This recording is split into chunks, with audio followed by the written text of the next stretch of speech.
Aluma Capital, altyd aan die groei. Welkom terug by die Groot Ontbyt. Dit is tyd vir volgens grondbesprekings en Gert van der Westhuizen sluit by ons aan. Goeiemôre Gert. Goeiemôre Jennifer en goeiemôre Peer. Welkom terug.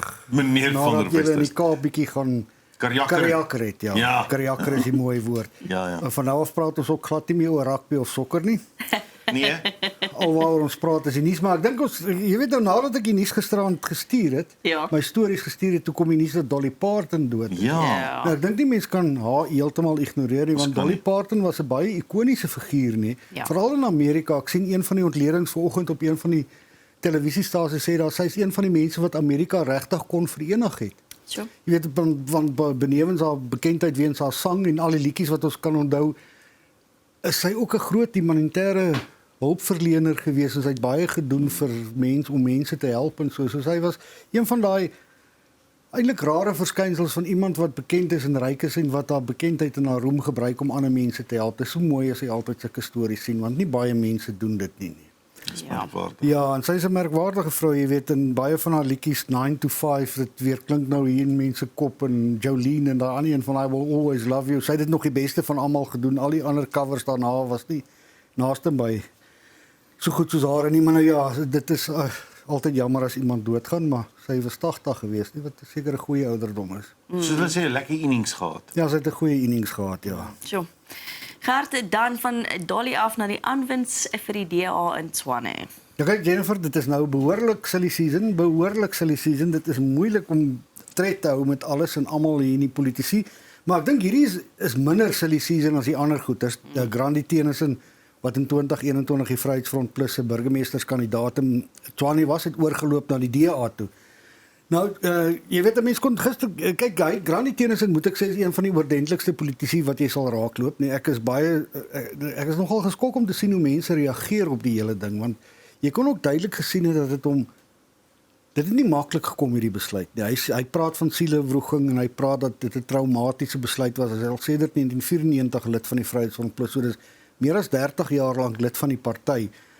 Sy probleme is dat die hoofkantoor in die Kaap hier ingemeng het in plaaslike aangeleenthede. Hy sê hierdie ding het ook stelselmatig gekom oor die afgelope 3 jaar. Hy het veral genoem waar die Vryheidsfront Plus in die Wes-Kaap DA geleide regerings tot 'n val gebring het deur saam met die ANC en EFF te werk. Dit het hom omgekrap. Nou ek dink persoonlik hy's 'n aanwins vir die DA. Hy en Cele Brink het baie goed saamgewerk toe Cele Brink burgemeester was en hy was die burgemeesterskomitee lid vir gemeenskapsveiligheid en ek dink hy het ook goed gedoen in daai posisie. En ek dink ek weet nie of dit eintlik 'n groot verskil aan die verkiesing sal maak nie, maar ek dink nie dit is iemand met statuur wat oorgestap het na die DA toe. Jy weet, dis nie sommer enige hierdie nie. En hy's vir die DA in Tshwane, is dit? Ja, DA in Tshwane, ja. Kyk, hy was die Vryheidsfront Plus se streekvoorsitter tot voor hy gister 8 uur bedank het. Hy het so hier rondom 8 uur se koers bedank. Dis die grootste Vryheidsfront streek in die land en die grootste caucus ook hier in Tshwane. So dit is nogal, die Vryheidsfront Plus sê nou, dit gaan nie vir hulle so groot slag wees nie. Hulle voel Grandi moes sy straf verduur het, want hulle voel hy het hulle bevele verontagsaam deur vir eiendomsontwikkelingsprojek in Groenkloof te stem pleks om teen dit te stem soos die Vryheidsfront Plus wou gehad het. Hulle voel hy moes nou sy straf uitgedien. Hy sê hy het nie regverdige kans gehad om homself te verdedig nie.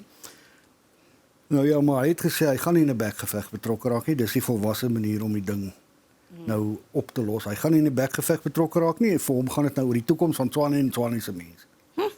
So dit sal baie interessant wees om te sien wat se invloed dit sal hê indien enige op die verkiesing. Ja, Corneille Mulder, die leier van die Vryheidsfront Plus, het gesê die party is groter as individue, so dit gaan hom nie baie seermaak nie. Ja, mense help nie. Dit kan nie anders nie. Mense is deesdae maar skepties as enige politikus op hierdie stadium enige bekendstelling of 'n persvrystelling of skrywe. Ja, mense is maar skepties oor alles, maar mense kon duidelik gister sien, ek was self daar, jy kan duidelik sien dat dit nie 'n maklike besluit was vir Grandi Tennyson nie. Dit was nie 'n maklike besluit nie, weet, en ek dink juist daarom moet 'n mens nie dink dat hy sommer net oorgeloop het omdat die of dit of dat aan hom beloof is nie. Ek dink dis regtig uit innerlike oortuiging wat hy dit gedoen het. Goed. Dit kry 'n mens min, ja. Innerlike oortuiging is nogal 'n ding. Dan die DA spioneer blykbaar op die ANC. Nou vra ek vir jou, wat is dat? Mag mense nie eens mee kyk nie. Ek was ook daar Sondag. Ek weet nou wragtig nie hoekom jy die hele dag in die son wil gaan staan as jy dit op hulle aanlyn uitsending kan volg die hele tyd nie. Nou wil jy nog na bewering spioneer. Wat hulle nou gedoen het, jy weet, dit is so 'n bietjie kinderagtig. Hulle neem nou die ANC mense af wat dans en te kere gaan en hulle 'n advertensie gemaak. Kyk terwyl hulle dans, is jou krane droog, kyk terwyl hulle dans, word die vullis nie verwyder nie. Kyk terwyl hulle dans, het jy nie elektrisiteit nie, al sulke tipe goed. Almal weet dit. Niemand hoef dit nie meer vir jou te sê nie. En hoekom jy nou regtig ja, dis vir my net 'n bietjie deel van al hierdie kinderagtigheid. Kyk, as mense van Helen Zille se veldtog, haar veldtog het baie aandag getrek, maar ek dink soms gaan dit 'n bietjie te ver, raak dit 'n bietjie aan die kinderagtige. Jy weet, nou sê hulle, o ja, maar daar was so min mense en hulle moes van die stoele oppak. Sner, dis nie die waarheid nie. Hulle het nie gebly tot aan die einde nie, tot die hoofitem begin het nie. Die ANC is altyd laat. En as die hoofitem begin is die plek altyd vol en hy was vol, selfs in daai bloedige son het almal daar gesit. En dit was nou maar 'n gewone ou ANC saamtrek, jy weet, niemand raak meer opgewonde oor beloftes en oor verkiesingsmanifeste en so nie, maar ag, jy weet, nou hierdie kinderagtigheid van ons spioneer nou daar en dan neem ons nou die mensies af en wat my net bekommerd maak, hulle tree in die media se ruimte op, né? En ek dink dit gaan dinge vir ons ook begin moeilik maak as jy weet, want dit is klaar so moeilik om mense se vertroue te wen, die media, jy weet, ons sukkel. Stel 'n mens 'n party se bemarkingspan as media.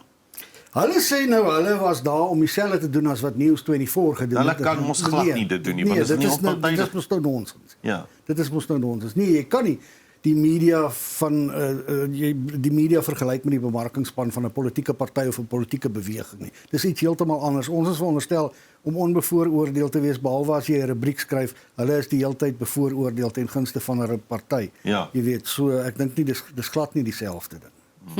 Maar soos jy sê, Gert, ons gaan nog baie interessante dinge sien, soos vir die politiek en nader aan die verkiesing. Kom ons gesels oor Gayton McKenzie, want hy's ook in die nuus. Ja. Hey, tog ja, Gayton McKenzie, daar was 'n storie in 'n rapport gewees dat hy 19 amptenare aangestel het wat van die Patriotic Alliance is. Hulle noem dit kaderontplooiing. Gayton McKenzie het nou gesê op sy gewoonlik elegante manier. Mense kan hulle nou maar gaan natpiep. Hy sal nou nog mense aanstel. Kyk, ek dink maar alle partye doen dit, maar jy gaan tog nou nie as jy nou minister van waterwese word, gaan jy dalk vir Pierre as raadgewer aanstel. Jy weet, mense doen nou maar sulke goeters. En hulle stel maar mense van hulle eie partye aan, maar Gayton McKenzie is bietjie oor baie goed in die spervuur, onder meer 51 miljoen rand wat hy gemors het. Om na die wêreldbeker te gaan, dis geldmors. Dit is nou maar net wat dit is, dis geldmors, punt. En hy word aangevat daaroor in die DA en alles, maar ek dink net dat ons moet in 'n stadium kom waar mense verantwoordbaarheid aanvaar vir hierdie goeters nie. Dis net ongelooflik dat hy daarmee kan wegkom dalk. Nog omdat hy ook nou lid van die regering van nasionale eenheid is. Maar nou ja, sy party doen blykbaar goed daar in die Kaap, in die Wes-Kaap, en dit maak die DA 'n bietjie bekommerd. So mens sal nou nog sien hoe al hierdie beweerde oortredings van McKenzie teen hom gebruik word in die aanloop tot die verkiesing. Want ek dink dit gaan nogal 'n hoogs bestrede provinsie wees. Gert, jy is heeltemal reg as jy sê verantwoordbaarheid sal lekker wees, maar ek het nou in my kort jare hier op die aarde min politici gehoor wat sê jammer ek was verkeerd. So Ek probeer net dink aan enigiemand wat dit gesê het. Verstaan, so ek dink ons gaan 'n ander droom daaroor vir enigiemand om uit te kom, maak nie saak wat se politici op party. Toe net daarom een keer erken hy het gelieg. Okay, een keer, okay. Ons sê daarom een. Ek probeer nou nog dink aan iemand anders, maar dis moeilik, Jennifer, jy's doodreg. Ek kan nie aan veel dink. Ek dink ook jy gaan veel sien nie. Ons het net so min tyd, anders kon 'n mens dalk bietjie langer gedink het, maar ek dink ja, toe. Gert, raadslede moet studeer of die pad vat. Ja, dis wat die ANC sê. Daar's 'n verstommende syfer wat die Suid-Afrikaanse plaaslike regeringsvereniging bekend gemaak het.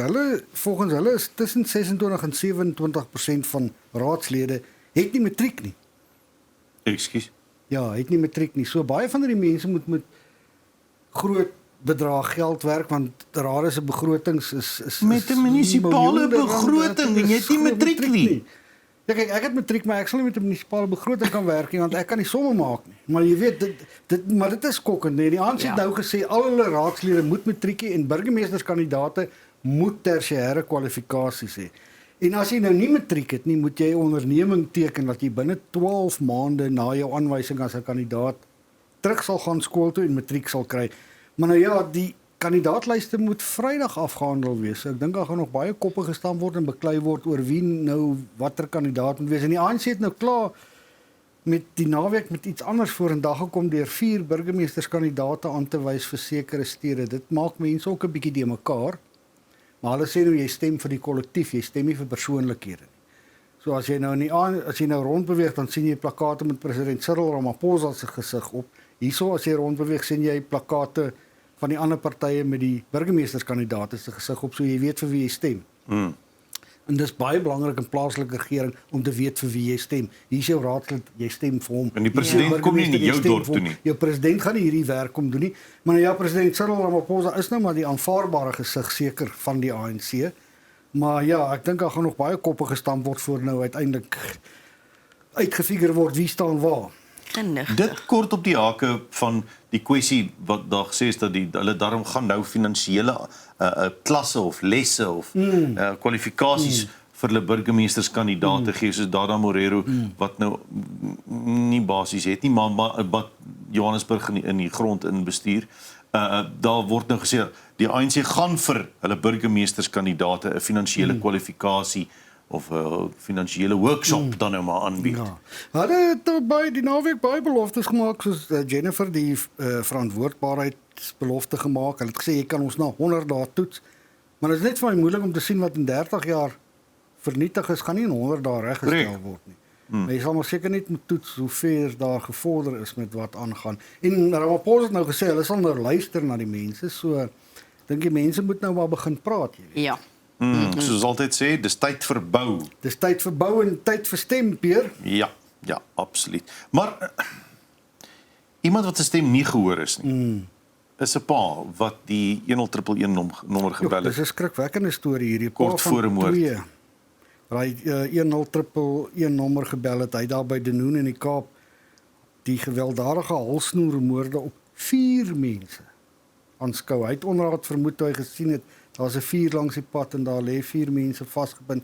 Toe bel hy die 111 noodlyn en toe word die foon in sy oor neergesit en dit het nou baie probleme uitgelig met hierdie 111 noodlyn. Jy weet, van die operateurs het geen idee van waar af persone nood bel nie. Daar is geen outomatiese stelsel wat die ligging wys van waar die oproep gemaak word nie.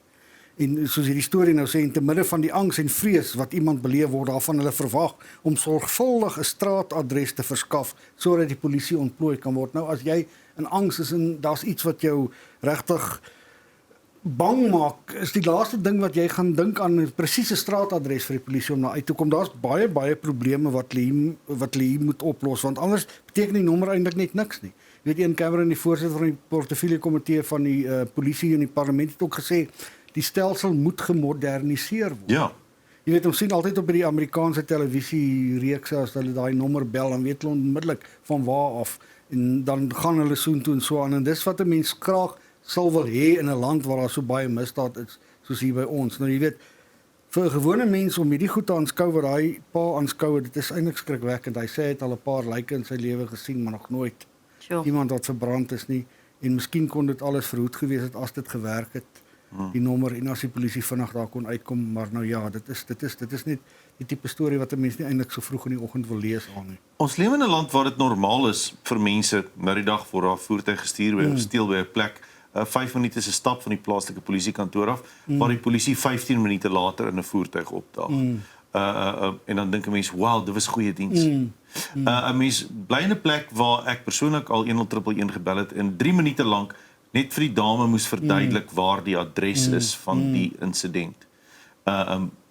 Dan dink ons, daar is daar iemand om te bel. Die probleem is, daar is nie altyd iemand om te bel. Hulle luister nie jou nie, hulle is nie effektief nie. En baie van die mense is ook nie genoeg simpatiek gesind teenoor die mense met wie hulle praat nie. Hulle moet 'n bietjie simpatie met daai persoon hê wat bel ook. Jy moet verstaan die persoon is in nood, jy weet. En simpatiseer met die persoon en luister na die persoon. Moenie die persoon raas of op hom skree of so iets nie, jy weet. Of haar nie. Dit is 'n belangrike punt wat jy daar ook aanraak. Tjoh, skokkend. Nee, dit is nie. Gert, dan geen KI musiek vir die Aussies nie. Ja, dit is ten minste een goeie besluit in Australië. Geen musiek wat deur KI gegenereer is of waar KI 'n baie groot rol gespeel het, word mee op hulle treffersprade toegeraad nie. KI kan net 'n ondersteunende rol speel. Nou ek dink persoonlik dis baie goed, Fantasties. want soos hulle sê, musiek moet nog deur mense gemaak word, soos Dolly Parton wat in die tyd voor KI haar musiek gemaak het, en dit is hoe musiek veronderstel is om gemaak te word, dis hoe letterkunde veronderstel is om gemaak te word, dis hoe kuns veronderstel is om geskep te word deur mense, nie deur masjiene nie. En dit kom van 'n land af wat eers gesê het kinders moenie selfone gebruik Ja. op klas nie. Dis van 'n land wat eers gesê het kinders mag nie op sosiale media Ja, wees onder voor 'n 16, sekere ja. ouderdom nie. Interessant genoeg, meeste van daai besluite word nou geïmplementeer in die sogenaamde gevorderde westerse lande Ja. in Europa. Ja. So Ja. is dit 'n geval dat Australië op hierdie stadium weer voor is met besluite neem? Dit wil vir my so Gesonde voorkom, Pierre, besluite? alhoewel ek ergens gelees het daai verbod op sosiale media vir kinders onder 16 werk nie so lekker nie. Dis baie moeilik om te polisieer. Ja. Polisieer, ja. Ja, maar ons moet onsself in 'n stadium kyk, ja, almal moet seker nou maar kunsmatige intelligensie gebruik in 'n stadium. Jy weet, dit is seker maar onvermydelik, maar mens moet tog bietjie 'n deel van jou menslikheid daarom net behou. Jy moet dan nog vir jouself kan dink, en vir jouself musiek kan skryf en boeke kan skryf en stories kan Ja, skryf verseker. en liedjies en gedigte kan skryf. Jy weet, daar's niks soos KI kan nie iets uit die hart uit doen nie. Want Want ek mens nie moet hart. jouself afvra voor KI gekom het ons nog menslikheid oorgehad. Het ons, ek dink daarom daar aan die kunste was nog bietjie menslikheid oorpeer as jy kyk na van die musiek wat gemaak word, van die beeldende kuns wat geskep word, veral gedigte wat daar's baie treffende gedigte wat gemaak is voor ons KI gehad het. Ja, En ons hoop nou maar ons kan nou nog steeds aangaan om dit te doen nie. absoluut. So laaste enetjie om te praat oor Japan. Ja, so wat 1800 mense die naweek in die noorde van Japan byeengekom om 'n kasteeltoring van 360 ton, net 2 meter verder as sy oorspronklike staanplek te trek, sodat daar 'n muur gebou kan word wat in 'n aardbewing verwoes is, Gewone weer herstel mense. kan word. Gewone mense, Pierre van hulle moes aansoek doen en bekom baas tot mense van Noord-Amerika af wat soontoe gegaan het. Om 'n dit kasteel te doen. kom trek. Om die kasteeltoring te kom trek, ja. Dis net ongelooflik Ja. hoe vele hande ligte werk net. Dit is daai mooi spreekwoord in Afrikaans, vele hande ligte werk. Pragtig. Hier sien jy nou 'n uitbeelding daarvan. Maar nou ja, daar's nog baie werk om te doen. Die kasteel sal eers teen verwagting teen 2033 vir die publiek oorgestel word. Die kasteelmuur is herbou met al 2185 klippe wat in oorspronklike plekke teruggeplaas is. Sure. En dis Wow. 'n land wat gewoond is aan aardbewings, gewoond is aan herstelwerk. Onthou hulle nog na die tsunami hoe gou die herstelwerk gekom. Nou ja, dit wys jou dis omdat mense soos hier almal help, almal dra Ja. by. Almal gee om. Almal gee om, ja. Sjoe. Gert, baie dankie vir die saamgesels vanoggend. Groot plesier, Jennifer. Dit is Gert van die Westhuizen. Ons is nou weer terug. Aluma Capital, altyd aan die groei.